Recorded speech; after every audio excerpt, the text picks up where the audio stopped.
हाय। आज के इस वीडियो में हम सॉल्व करेंगे LeetCode SQL 50 study plan का 49th क्वेश्चन। तो इस क्वेश्चन का नाम है list the products ordered in a period. Okay, देखते हैं इस क्वेश्चन में हमें क्या करना है। तो यहाँ पे हमें दो टेबल दी गई हैं, एक का नाम है प्रोडक्ट्स और दूसरे का नाम है ऑर्डर्स।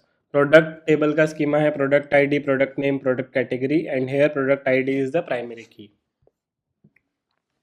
और ऑर्डर्स टेबल में है प्रोडक्ट आईडी, उस प्रोडक्ट आईडी की order date and number of units जो ऑर्डर किए गए थे। Okay, so here product ID is a foreign key, you can see, इससे हम दोनों टेबल को ज्वाइन कर सकते हैं। So now let's see the problem statement. We need to write a solution to get the name of product that have at least 100 units ordered in Feb 2020 and their amount. तो Feb 2020 में जो भी product order हुए थे और उनके कितने unit sold हुए थे, बट एटलीस्ट 100 होने चाहिए और उससे ज़्यादा जितने भी थे वो हमें आउटपुट में देना है। We can return the result in any order. तो if you see here this is the input, और यहाँ पे आप आउटपुट में देखो तो we have the product name and the respective units, कितने यूनिट ऑर्डर हुए थे। ओके, तो यहाँ से इनपुट से हम देख के समझ सकते हैं। तो if you see the output, हमें प्रोडक्ट नेम चाहिए एंड यूनिट चाहिए, and if we see the input, तो प्रोडक्ट नेम जो आएगा वो हमारा प्रोडक्ट टेबल से आएगा एंड जो यूनिट है वो ऑर्डर टेबल से आएगी। तो हमें यहाँ पे जॉइन यूज़ करना होगा। So we will join, but पहले हम सिलेक्ट कर लेते हैं हमें क्या कॉलम चाहिए। So we need the product name, okay, and we need the units. So these are the two output we need, and we need from table product। इसको alias दे देते हैं A, and join with table orders, इसको alias दे देते हैं B। So join condition as we discussed, join condition तो of course will be product ID। So A dot product ID should be equal to B dot product ID।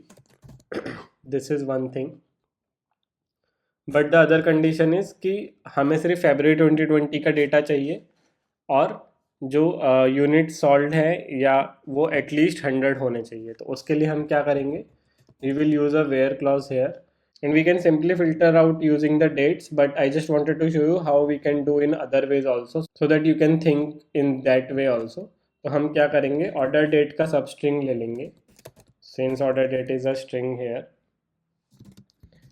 Starting from index 1 and till length 7। तो मैं क्या कर रहा हूँ यहाँ पे, if you see the date starting from index 1 until length 7, so 4 characters these, 2 characters these and 1 this, so total 7 characters, right? तो 7 length हो गई।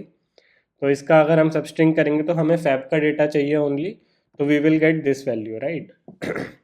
और इसको यहाँ पे मैच कर देंगे विद दिस।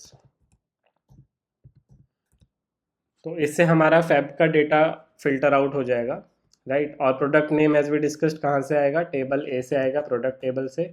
यूनिट कहाँ से आएंगे, टेबल बी से आएंगे, ऑर्डर टेबल से। और यहाँ पे भी ऑर्डर डेट कहाँ से आएगा, ऑर्डर टेबल से आएगा, so we will do order date. Okay, but यहाँ पे हमें क्या करना है, हमें यूनिट सम करने हैं। So what we will do is we will use sum function hair,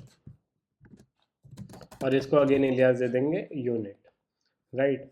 so since we are doing aggregation here, we will have to use group by product name, so we will group by product name।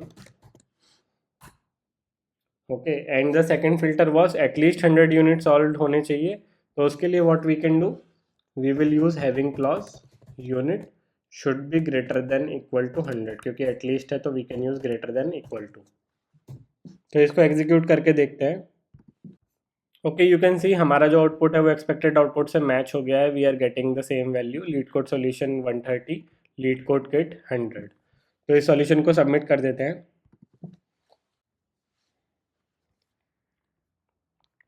Great, this solution is successfully submitted. I hope आपको इस problem का sequel solution समझ आया होगा। तो चलिए अब इस प्रॉब्लम को सॉल्व करते हैं यूजिंग स्काला स्पार्क। तो एज ऑलवेज हमारे पास हमारा स्पार्क सेशन रेडी है, और यहाँ पे जो प्रोडक्ट और ऑर्डर टेबल है उनको मैंने रिस्पेक्टिव डेटा फ्रेम में स्टोर करके रख लिया है। तो हम अपना सॉल्यूशन लिखते हैं। तो फर्स्ट यहाँ पे हम एक इंटरमीडिएट डेटा फ्रेम बनाएंगे जिसमें हम प्रोडक्ट आईडी और उसका काउंट स्टोर करेंगे। For that we will put a filter on orders df first, because we need to filter out February data only. So we will use a filter on the order date column. So order date should be greater than equal to 20200201, तो 1st of Feb से start करके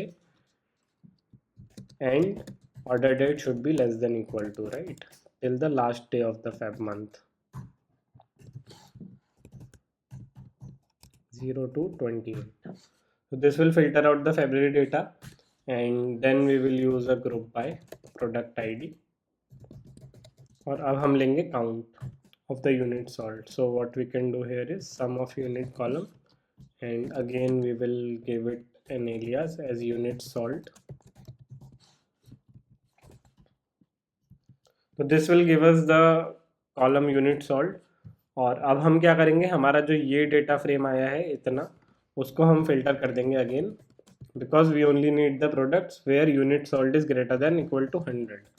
सो we will use the filter unit sold greater than equal to 100. तो now अब ये जो हमारा intermediate data frame है इसको हम ज्वाइन कर देंगे with the product data frame to get the product name. Okay, तो और इसको हम स्टोर कर सकते हैं in our final result data frame. So what we need is product data frame joined with intermediate data frame, and the join condition is product ID. From here we need to select product name and unit sold, but हमारा जो output था उसमें this column was called unit, तो इसको हम alias दे देंगे.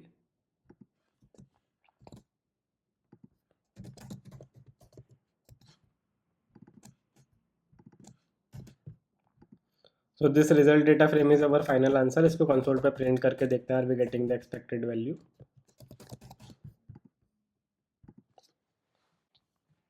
Yes, now you can see जो हमारा SQL के solution में output आया था वही यहाँ पे match हो रहा है. Leet code solution count 130, LeetCode kit count 100.